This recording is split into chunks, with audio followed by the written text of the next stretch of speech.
gobernador provincial de Valparaíso, Omar Jara, eh, tratando de que nos expliquen este tema de la reforma tributaria, este tema que por supuesto se anunció por parte del gobierno, el propio presidente en cadena nacional, y, y estos son temas áridos, Tomás, donde mucha gente desconoce la verdad de la milanesa, y por lo tanto, personas como usted, con experiencia, por supuesto, con una visión integral de lo que ocurre en la sociedad, es importante conocer la opinión, y sobre todo desde su posición política, Tomás. Sí, efectivamente. Bueno, muy buenos días a todas las auditoras y auditores. Muchas gracias por la invitación. La reforma tributaria, efectivamente, son temas que son muy complejos y además el modo en que se los presenta normalmente también son muy difíciles de entender para la ciudadanía. Lo importante de entender es lo siguiente: toda la inversión, el gasto que se realiza desde un gobierno, en materia de salud, en materia de educación, en materia de pavimentación, en obras públicas, en fin, todo lo que corresponde al funcionamiento del país de cargo de la administración pública se financia desde los impuestos, desde distintos impuestos. Los más importantes son los que pagan las empresas y las personas. El más grande de todos es el IVA, lejos, muy por lejos, representa más del 50% de la recaudación. Está el impuesto a las importaciones, en fin, hay otro más pequeñito, los impuestos a las transacciones crediticias, etcétera. Todo eso va constituyendo la base tributaria del Estado. Durante el gobierno de la presidenta Bachelet se modificó la estructura tributaria de las empresas y las personas, generándose lo que se llama un sistema desintegrado. Es decir, por un lado estaba el impuesto de las empresas y por otro lado el impuesto de las personas, que hasta antes de esa reforma se aprovechaba el impuesto de las empresas para descontárselo a las personas. Entonces, los dueños de empresas, los dueños de grandes capitales, etcétera, tenían una rebaja tributaria por lo que ya se había adelantado desde la empresa. Eso a mí me parece que significó, por un lado, quitarle la ventaja a quienes tienen mayores ingresos en el país, pero por otro lado, efectivamente, generó una complejidad mucho más grande en la forma en que se debían llevar adelante los procesos tributarios de las personas y la empresa. La propuesta que hay ahora por parte del gobierno es la de volver a hacer lo que se llama un sistema unificado, es decir, que haya una sola estructura de impuestos entre empresas y personas, que lo que se paga por una empresa se descuente luego del impuesto personal. Yo creo que lo más importante, para que nuestros auditores y auditores no se enreden, lo más importante acá es que nosotros necesitamos generar una estructura tributaria que sea más justa. Eso significa que quienes tienen más paguen más. En Chile los impuestos son muy bajos comparados con los países desarrollados, sobre todo de Europa y Estados Unidos, y quienes tienen menos paguen menos, de tal modo que tú puedes realmente ir generando un proceso de redistribución del ingreso a través de la estructura tributaria. Eso lamentablemente no está pasando con la propuesta que hemos escuchado que viene, no tenemos el detalle todavía. Oiga, algunos señalan que este tema hay que ir enfrentándolo poco a poco, pero uno ha escuchado ya posiciones bastante tajantes desde la oposición.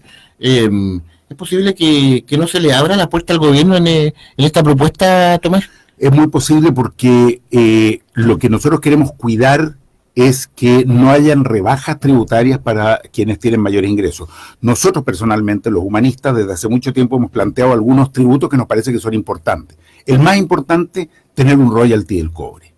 Parte el alma recorrer Chile y ver cómo la riqueza más grande de nuestro país, que es el cobre, no está generando impuestos, no está generando tributos para el país. El royalty que tenemos en Chile debe ser uno de los más bajos del mundo. Las mismas empresas que están acá en Chile explotando el cobre, finlandesas, australianas, canadienses, en sus países pagan impuestos mucho más altos. Y acá en Chile tenemos un royalty del 3, 4, 5%.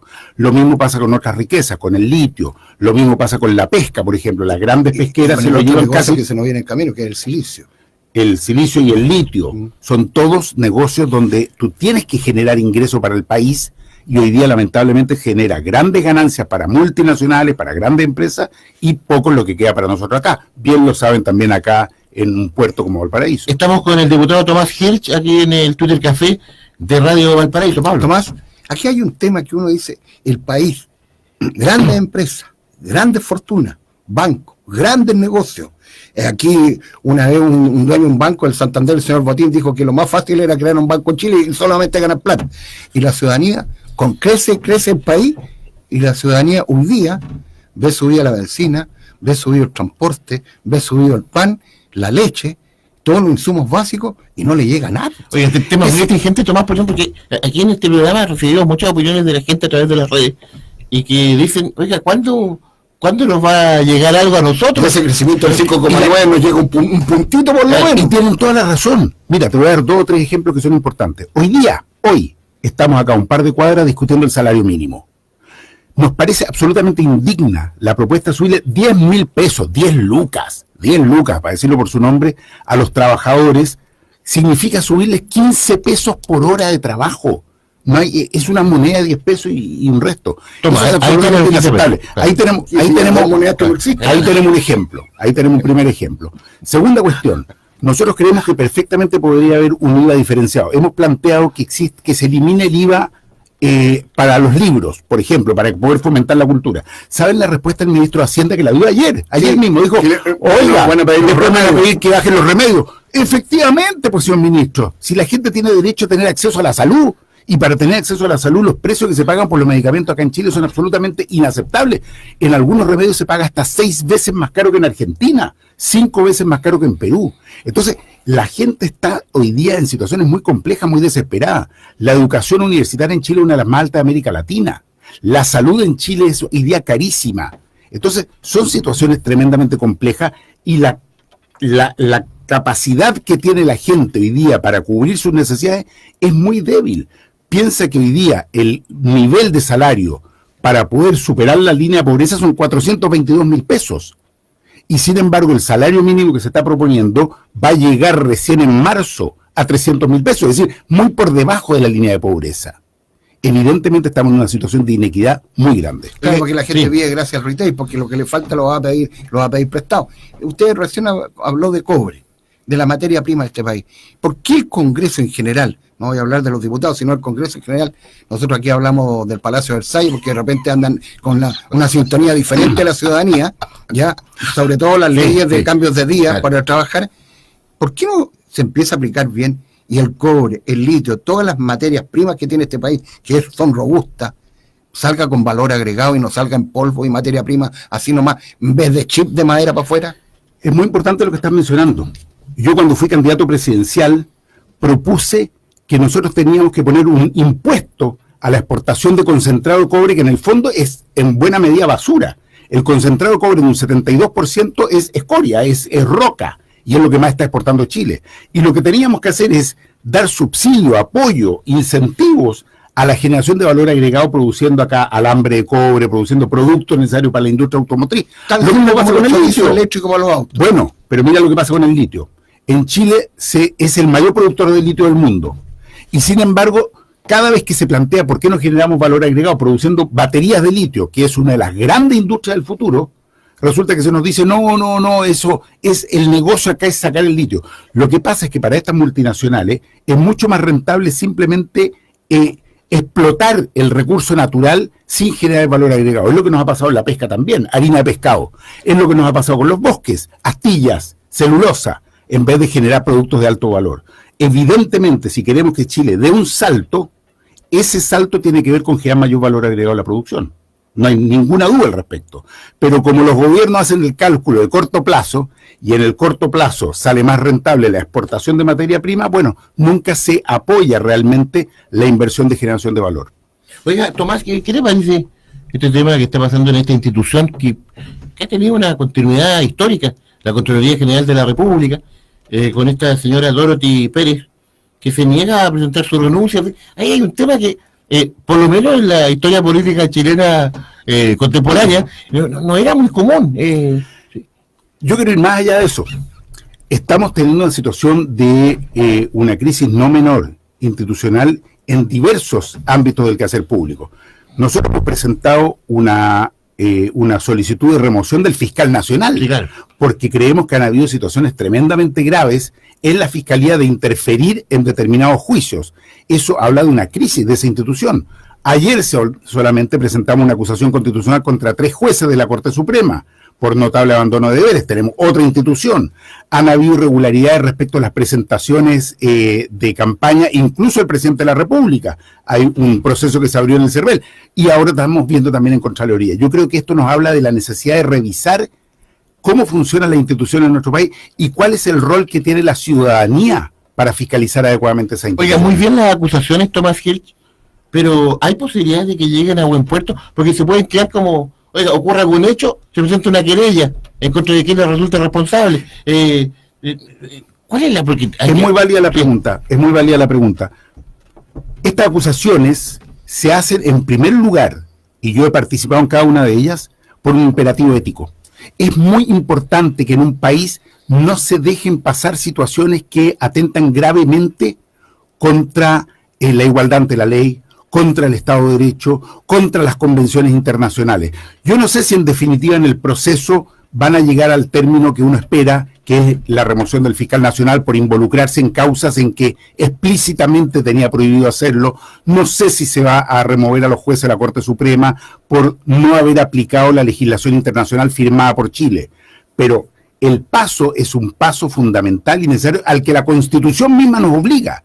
Como Congreso tenemos la obligación de fiscalizar los actos de los otros poderes del Estado. Si no lo hiciéramos, estaríamos faltando a nuestro deber. Ahora, en ambos casos, finalmente es el Senado, en uno y en el otro la Corte Suprema, los que tienen la última palabra y tendrán que tomar la decisión ajustada a derecho. Oiga, Tomás, ¿qué opinión le merece esto que Chile limita el norte con Tiltil, al sur, digamos hacia el poniente con el túnel Los Prados y al sur con San Bernardo y el resto del país queda mirando como una paloma de plaza a que le llegue algo? Opino que lamentablemente para muchos este país, no solo es Santiago, limita más acá, ¿eh? Sí. Limita hasta Buenaventura. No, yo lo voy a explicar, Buenaventura. parece que no conoce la frontera. Río Mapocho por el norte, Cerro Santa Lucía por el oriente, la norte sur por el poniente y la Alameda. Son 8 cuadras. ¿Sabes por qué te lo digo? Porque en regiones la gente me dice, oye, todas las decisiones se toman en Santiago. Pero en las comunas, yo soy diputado por Peñalolén, La Reina, Las Condes, Vitacura, Loarnechea. En Peñalolén la gente me dice, oiga, acá no decidimos nada. Entonces el proceso se reproduce. Vivimos en un país de un centralismo asfixiante. Ahora se va a elegir gobernadores. Sí, claro. Por eso. Pero bueno, se va a elegir gobernadores, pero sin ningún poder. No. Sin ningún poder. El poder lo va a seguir teniendo el diputado presidencial. Sin ropa ni plata. No sé cómo van a estar. Pero bastante mal. Va a parecer un cuchuflí, como bueno, no tiene ni mal. Lamentablemente ese centralismo ha generado situaciones insólitas. Cuando en Magallanes se busca terminar con el subsidio del que tienen al gas, es una decisión que se toma en Santiago, sin tener ninguna noción que en Magallanes necesitan tener prendida la calefacción las 24 horas del día, los 365 días del año. Y bueno, pero en Coyhaique, por ejemplo, no tienen subsidio. No. Los diputados y diputadas de Coyhaique ahora están pidiendo que se les aplique. No, en Santiago se les ocurrió que no, quizás no hace tanto frío. Entonces, la ignorancia que se produce desde el centralismo afecta la vida de la gente en las regiones. Yo creo que nosotros tenemos que avanzar fuertemente hacia una descentralización, para lo cual, y me perdonarán los radioescuchas de Valparaíso, no basta con tener el Congreso en otra ciudad. Si esa cuestión, mira, uno está acá en el Congreso y a media cuadra hay situaciones de pobreza, hay situaciones de abandono, hay postergación. Entonces, no se trata de poner un edificio más, un edificio menos, se trata que las regiones tengan la potestad para decidir sobre su futuro, su priorización de inversiones, etcétera. Y eso no pasa. Oiga, ¿se sigue ampliando, según usted, en el mediano plazo el Frente Amplio o las batallas internas, las peleas internas para llevarlos ahí a no ser tal vez lo que la gente que votó por usted esperaba, Tomás? Mira, hay muchas menos batallas internas de las que se cree, pero yo sé que a los medios les encanta estar mirando ahí los conflictos, los líos, las peleas, las discusiones. Yo te digo la verdad, y no tengo ningún problema si fuera distinto. Yo he estado desde las primeras discusiones y trabajo por la creación del Frente Amplio en todas las reuniones. Y formo parte de la bancada con 20 diputadas y diputados. Los líos que hay son muy menores, son cuestiones propias de una coalición que es bastante nueva. Pero estamos trabajando juntos, votamos coordinadamente, trabajamos en todas las comisiones del Congreso, en todas las comisiones, con uno o con dos diputados o diputadas. nos ponemos de acuerdo en las minutas que tienen que ver con la visión para cada proyecto de ley. Y después hay cuestiones de estilo, de personalidad, de lenguaje. Tenemos una diversidad de organizaciones muy amplia. Tenemos organizaciones que provienen del socialismo, del ecologismo, del feminismo, del humanismo, del liberalismo. Es muy diverso, sin duda, pero convergemos en un proyecto común. Así que, respondiendo a tu pregunta, sí, yo creo que vamos a ir creciendo y creo que nos va a ir muy bien en la elección de alcaldes y de gobernadores que vienen. Oiga, lo vamos a retener unos minutos más acá en el programa. Tomás Hirsch, está muy interesante esta conversación con el diputado Tomás Hirsch, Partido Humanista, brevemente unos minutos más luego de las noticias de la hora, acá en Radio Valparaíso.